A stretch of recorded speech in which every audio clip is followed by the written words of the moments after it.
Kulturistika pro mě je taková životní náplň moje, takové poslání.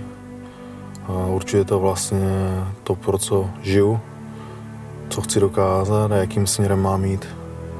Je to vlastně pro mě takový ten základ všeho. A podle toho vlastně podřizuju ten zbytek života.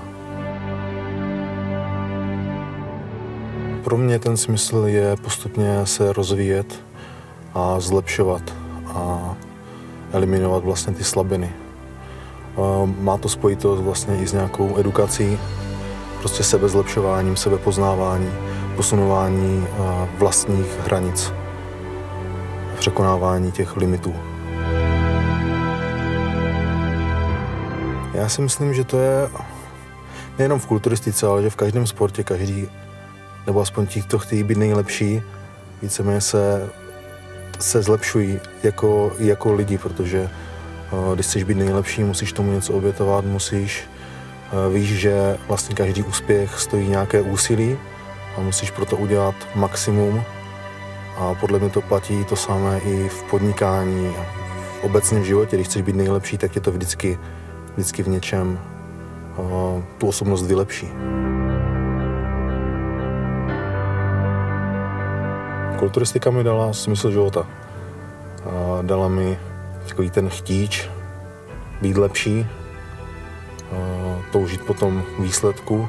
Prostě mě definovala takovým, jaký jsem. Samozřejmě to nebylo hned, že trvalo to roky, ale myslím si, že pořád vlastně utváří to moje já. A díky tomu všemu, i když se něco pokazí v životě, ve zdraví, tak vím, že se z toho vždycky dá nějak dostat a prostě pokračovat dál, poučit se a jít dál.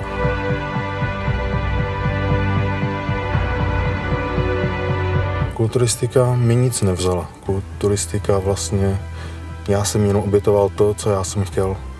To, co jsem obětovat musel pro to, abych byl nejlepší, takže já určitě ničeho nelituji a určitě mi nevzala nic vážného, jako třeba zdraví nebo něco podobného, protože to je věc, co bych kulturistice třeba nikdy neobětoval. To si myslím, že je jediná věc, které bych se nevzdal proto, abych byl lepší. Protože zdraví máme jenom jedno a na světě není nic cennější než to zdraví. Takže si myslím, že jsem tomu obětoval to, co stálo za to a co se mi pak vrátilo.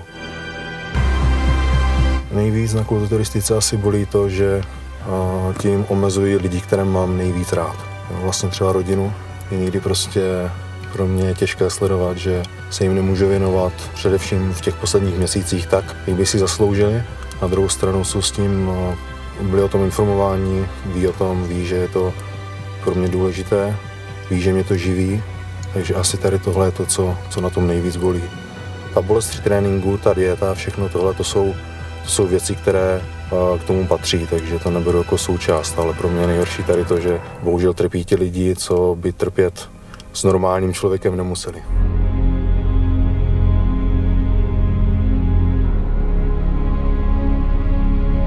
Na kulturistice je nejkrásnější sledovat vlastně ty výsledky toho celého snažení, protože víceméně ta příprava na nějakou soutěž trvá měsíce, roky a potom ten závěr, když se všechno odkryje, když stojíte na tom pódiu, tak je prostě skvělé to sledovat.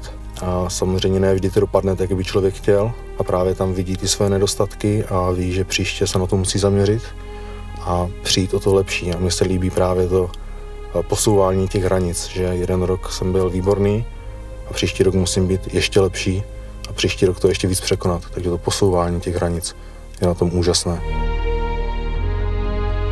Kulturistiku může dělat kdokoliv, kdo je ochotný svým způsobem trpět.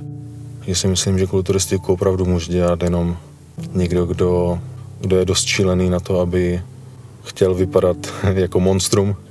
A myslím si, že to úplně pro normální lidi, to je pravda. Táta měl vždycky svaly. Já jsem chtěl vypadat jak on, nechtěl jsem být jak ostatní průměrní lidi, chtěl jsem se nějak odlišovat.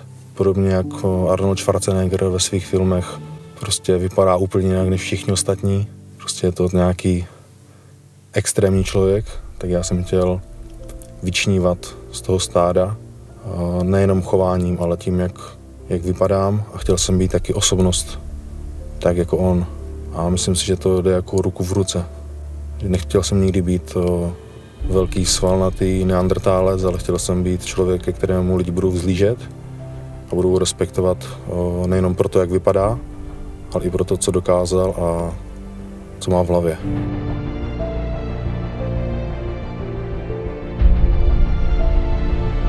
Měl jsem období asi 1 měsíc, kdy jsem se na kulturistiku vykašlal, protože jsem chtěl žít normální život, ale během toho měsíce jsem si uvědomil, že to nejsem já, že nemám důvod ráno vstát a ten den nějak prožít, protože jsem neměl ten cíl životní. Nechtěl jsem dopadnout jak obyčejní lidi, co se ženou za penězmi, za skvělou rodinou. A chtěl jsem, samozřejmě tohle všechno chci mít, ale chci mít něco navíc, chci prostě mít ten úspěch právě v té kulturistice. Tak jak někdo chce být úspěšný herec, já chci být úspěšný kulturista.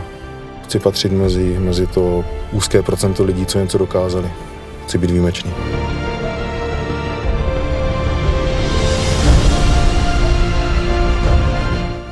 Milan Čárek je kluk, který ve 13 začal cvičit a našel v tom svoji životní cestu a stanovil si, že bude patřit mezi ty nejúspěšnější a nejlepší kulturisty. A přestože mu to všichni vymlouvali a říkali, ať se postavím nohama na pevnou zem a přestanu snít o nesmyslech, tak jsem všem chtěl dokázat, že se mýlí, že mě podceňují a zatím se mi daří jim dokázat, že já jsem měl pravdu. Už patřím mezi ty lepší v kulturistice a myslím si, že to zajímavé teprve přijde. Jsem o tom přesvědčený. Kulturistika ze mě určitě udělala cílevědomého člověka. A myslím si, že mi i zlepšila sebevědomí. Ne, že bych byl namyšlený, protože mám určitě hodně pokory. A vím, že jsou lidi lepší než jsem já, ale snažím se jim vyrovnat. A vím, že víceméně nemožné neexistuje.